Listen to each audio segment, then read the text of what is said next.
Bismillahirrahmanirrahim. Assalamualaikum warahmatullahi wabarakatuh. Alhamdulillah yu'til hikmata man yasha. Allahumma salli wa sallim wa barik ala Sayyidina Muhammadin wa ala alihi wa ashabihi alladhina balagu fil fallid durwatal ulya, amma ba'du. Bapak Ibu hadirin yang dirahmati Allah Subhanahu wa taala, semoga Allah yang Maha Suci dengan segala kesuciannya kemudian memberikan kesucian batin kita sehingga makin ringan kita menapaki menjalani perjuangan di Ramadan 1444 Hijriah ini dengan asyik memperbaiki diri, tidak tertarik mencari kekurangan apalagi aib orang lain. Tentu yang sangat kita harapkan adalah sekecil apapun amal ibadah kita diterima Allah, dan sebesar apapun dosa khilaf salah diampuni oleh Allah Subhanahu wa taala. Hadirin yang sedang berbahagia, menurut Rasul kelak nanti di akhirat itu ketika sudah pada saatnya ada pintu yang khusus, dan pintu itu akan memanggil orang-orang tertentu. Namanya pintu atau babur royan. Babur royan itu pintu khusus bagi orang-orang yang sedang berpuasa Ramadan. Aina shaimun, kata pintu itu, di mana orang-orang yang berpuasa, maka segera berbondong-bondong dengan tertibnya untuk semangat memasuki pintu surga namanya babur royan. Tidak terkecuali mudah-mudahan yang hadir pada malam hari ini. Tapi imamnya dulu ya, baru nanti jamaahnya. Bapak Ibu yang dirahmati Allah, bahwa Ramadan itu adalah bulan yang sangat istimewa. Tidak dipungkiri lagi karena kita menggunakan kekuatan iman.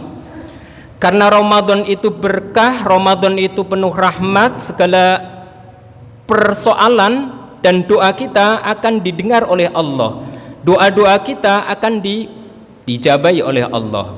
Tapi jadi persoalan mungkin, nah ini tidak tahu kalau di tempat ini, rata-rata ketika kita ngeh doa, ketika kita ini sedang berdoa kemudian menikmati doa, biasanya tentu jawabannya akan beda-beda. Ketika ditanya kapan kita itu menikmati rasanya doa, jawabannya tentu beda-beda.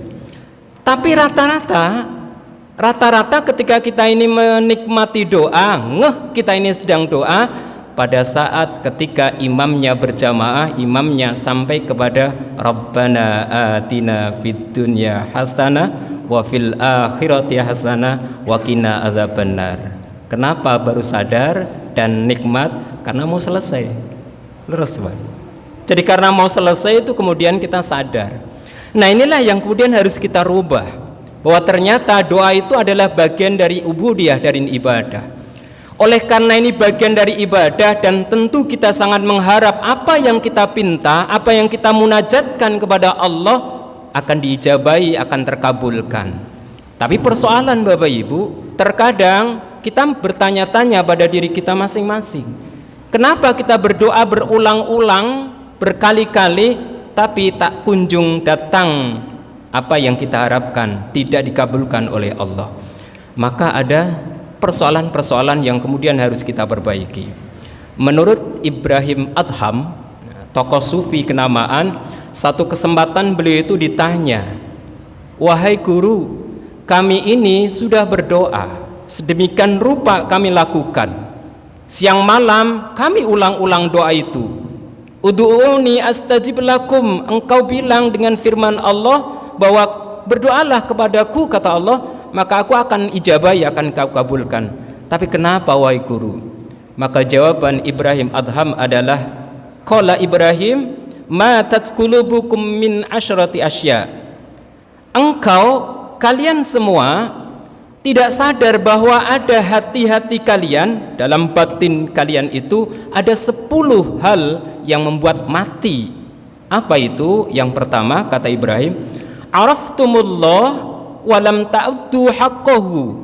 Engkau mengenal Allah, tapi sayangnya engkau tidak melaksanakan hak-haknya Allah. Kenal Allah, iman kepada Allah, tapi tidak melaksanakan hak-haknya Allah. Kalau haknya Allah tentu jadi kewajiban kita. Kalau Allah punya hak untuk diibadahi, maka kita pun seharusnya harus kita ibadahi. Kalau Allah punya hak untuk dimintai pertolongan, kemudian disembah, maka kita pun harus sedemikian rupa. Oleh karena kita ini kenal Allah semata-mata, hanya kenal Allah, tapi kita tidak taat, kita tidak melaksanakan haknya Allah, boleh jadi bagian dari doa kita tertunda, bukan segera diijabahi oleh Allah. Satu, araftumullah walam ta'uddu haqqahu. Engkau kenal Allah, kita kenal Allah, tapi sayangnya kita tidak melaksanakan semaksimal mungkin hak-haknya Allah. Yang kedua, wa qara'tum kitaballah, engkau membaca Quran, kita membaca Quran, tapi sayangnya walam ta'uddu walam ta'malu bih, tapi sayangnya kita tidak melaksanakan, tidak mempraktekkan isi Al-Quran yang kita baca. Al-Quran katakan jangan kemudian ghibah, tapi sayangnya kita kadang terlena. Al-Quran mengatakan jangan mengolok-olok orang lain, tapi sayangnya terkadang kita terjerumus. Al-Quran sudah mengatakan sedemikian rupa tentang tata kehidupan yang maksimal, bagaimana kita bermuamalah dengan orang lain, bagaimana kita berinteraksi dengan sesama, tapi sayangnya kita kadang tidak sepenuh hati melaksanakan apa yang diperintahkan Allah, padahal ayatnya kita baca, padahal ayatnya kita pahami. Dua, yang ketiga Bapak Ibu yang dirahmati Allah, kata Ibrahim Adham yang membuat mati hati ini, kemudian doa kita tidak segera dikabulkan Allah adalah wa'adukum iblis wa wallaitumuh. Kita dulu berikrar, kita sudah mengikrarkan bahwa musuh kita adalah iblis, adalah setan. Jadi iblis itu nenek moyangnya punya keturunan namanya setan.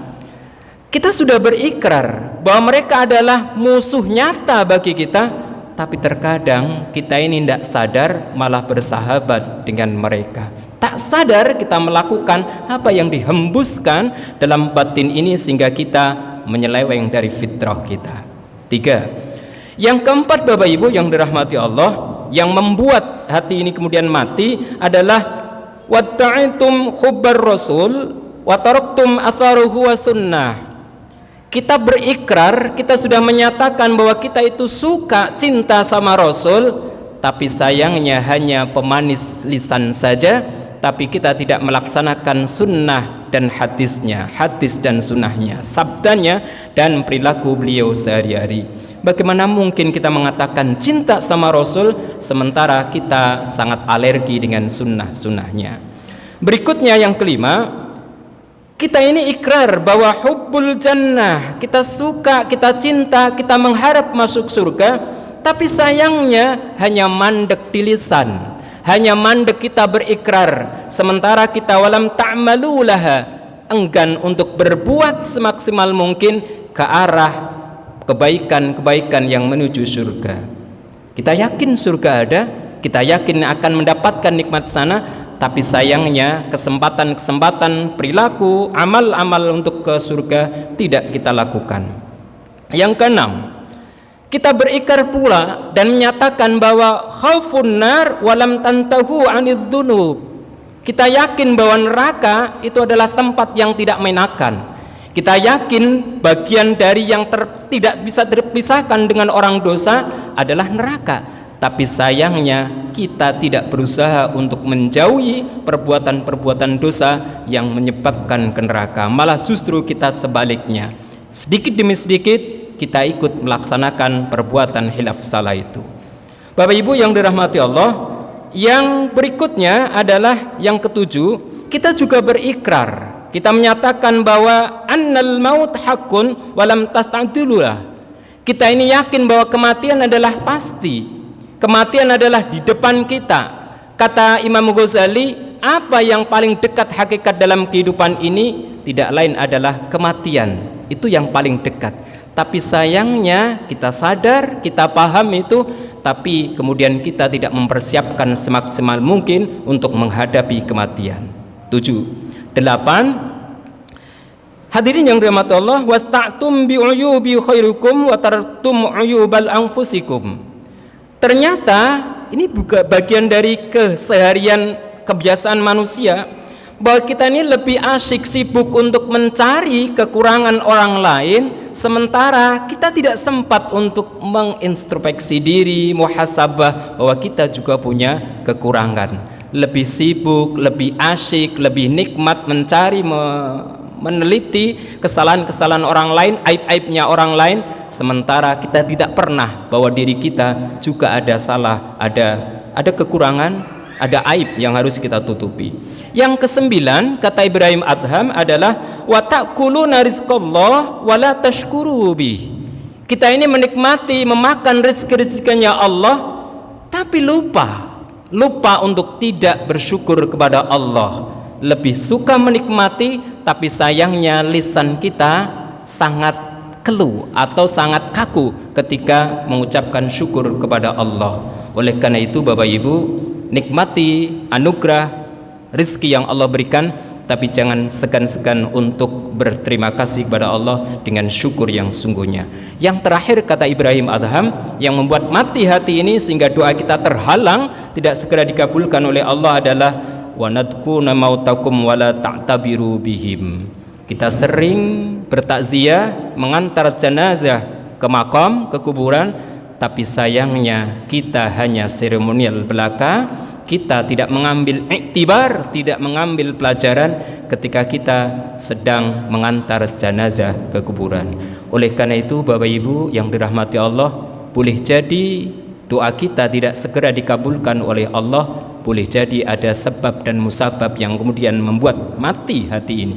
Karenanya Ramadan adalah tempat yang istimewa, kesempatan yang terbaik. Selamat berjuang untuk memperbaiki diri, sehingga ketika kita berdoa, munajat kepada Allah dan yakin bahwa bagian dari ibadah adalah doa, akan segera dikabulkan oleh Allah Subhanahu wa taala. Demikian singkat, semoga bermanfaat. Mohon maaf, terima kasih. Assalamualaikum warahmatullahi wabarakatuh.